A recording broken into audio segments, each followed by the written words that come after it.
I was hunched over on the floor in the fetal position, clenching my heart. It was broken. My children were only 5 years old and 3 years old at the time. Their dad left.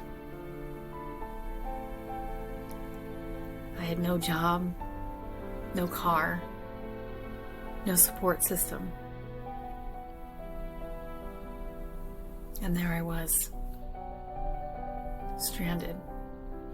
It was what I call a moment of grace. It showed me what I was made of.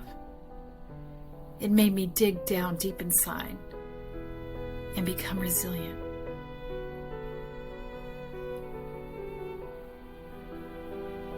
I began to live a life of doing, survival, paying the bills, making things happen, taking care of my kids. I was the last person in the world that I thought of because I had to provide. Those emotions of anger and grief and frustration and overwhelm were stuffed deep down inside of my body, only to be bubbling up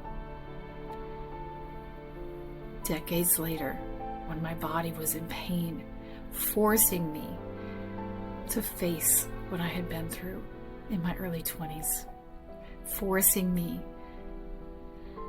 to release the grief, the anger, the frustration, because I was finally in a safe place.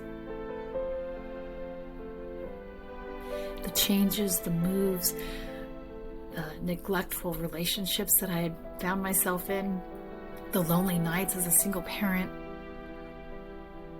overwhelmed, tired, alone.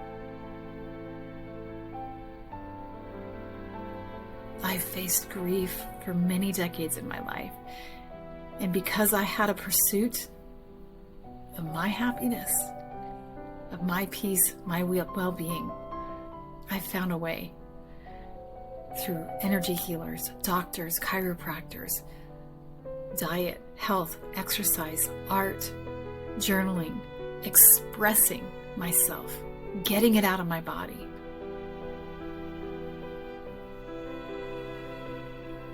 You see, if we do not release grief, it gets stuck in our nervous system. I learned this when I was sitting on the table of my chiropractor, and they were testing the root cause of my health issues at the time. You see, the grief had affected my lungs. I had bronchitis.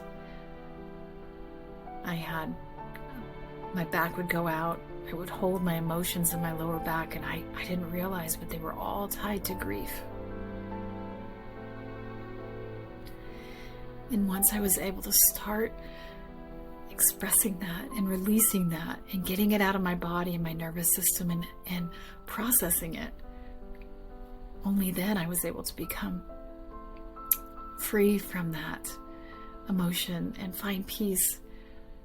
But beyond that, be able to build the dreams that were in my heart and be able to live the life of fulfillment. And this is why I created my coaching program for those who feel stuck like I did. Maybe there's a major life change or transition that you're going through and you feel like nobody understands, or maybe you've been living in fight or flight for so many years that you haven't stopped to take time to express and release that. Maybe you're facing a health crisis right now because of it. Maybe your relationships are impacted because you haven't focused on getting rid of this grief, this anger. Grief is expressed through any change in life. And unless we can process that or take time to acknowledge it and feel it, then it gets stuffed deep down inside of our bodies, and it can come out until it shouts and it demands attention. If you can relate, if you need help navigating grief, I'm here for you.